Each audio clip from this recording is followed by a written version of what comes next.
ಜನಶ್ರೀ ನ್ಯೂಸ್ಗೆ ಸ್ವಾಗತ. ಧಾರವಾಡ ಹೈಕೋರ್ಟ್ಗೆ ಮತ್ತೆ ಬಾಂಬ್ ಬೆದರಿಕೆ. ಇಮೇಲ್ ಸಂದೇಶದಿಂದ ಆತಂಕ.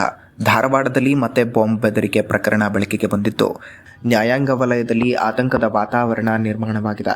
ಕರ್ನಾಟಕ ಹೈಕೋರ್ಟ್ ಧಾರವಾಡ ಪೀಠಕ್ಕೆ ಅನಾಮಧೇಯ ಇಮೇಲ್ ಮೂಲಕ ಬಾಂಬ್ ಇಟ್ಟಿರುವುದಾಗಿ ಸಂದೇಶ ಬಂದಿದ್ದು, ತಕ್ಷಣವೇ ಭದ್ರತಾ ಕ್ರಮಗಳನ್ನು ಕೈಗೊಳ್ಳಲಾಗಿದೆ. ನ್ಯಾಯಾಲಯದ ಕಾರ್ಯಚಟುವಟಿಕೆಗಳು ನಡೆಯುತ್ತಿದ್ದ ಸಂದರ್ಭದಲ್ಲೇ ಈ ಬೆದರಿಕೆ ಬಂದಿರೋದು ಗಂಭೀರತೆಯನ್ನು ಹೆಚ್ಚಿಸಿದೆ.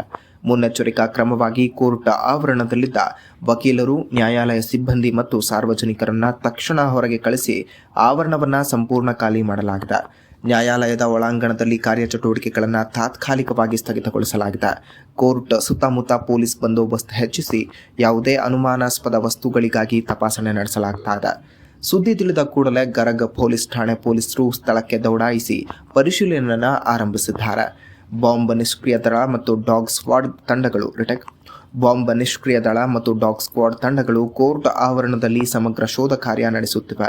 ಇಮೇಲ್ ಕಳುಹಿಸಿದ ವ್ಯಕ್ತಿಯ ವಿವರ ಪತ್ತೆ ಹಚ್ಚಲು ಸೈಬರ್ ಕ್ರೈಂ ಪೊಲೀಸರು ತನಿಖೆಯನ್ನು ಮುಂದುವರೆಸಿದ್ದಾರೆ. ಸುಮಾರು 1 ತಿಂಗಳ ಹಿಂದೆಯೂ ಇದೇ ರೀತಿಯ ಇಮೇಲ್ ಬೆದರಿಕೆ ಸಂದೇಶ ಬಂದಿತ್ತು. ನಂತರ ಅದು ಕಪಟ ಬೆದರಿಕೆ ಎಂದು ತಿಳಿದು ಬಂದಿತ್ತು. ಆದಾಗ್ಯೂ ಈ ಬಾರಿ ಯಾವುದೇ ನಿರ್ಲಕ್ಷ್ಯ ತೋರದೆ ಪೊಲೀಸರು ಕಟ್ಟುನಿಟ್ಟಿನ ಭದ್ರತಾ ಕ್ರಮಗಳನ್ನು ಅನುಸರಿಸುತ್ತಿದ್ದಾರೆ. ಪರಿಶೀಲನೆ ಪೂರ್ಣಗೊಂಡ ನಂತರವೇ ನ್ಯಾಯಾಲಯದ ಕಾರ್ಯಚಟುವಟಿಕೆಗಳು ಪುನರಾರಂಭವಾಗುವಂತಹ ಸಾಧ್ಯತೆ ಇದೆ.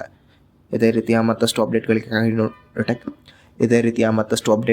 ನೋಡ್ತಾ ಇರಿ ಜನಶ್ರೀ ನ್ಯೂಸ್.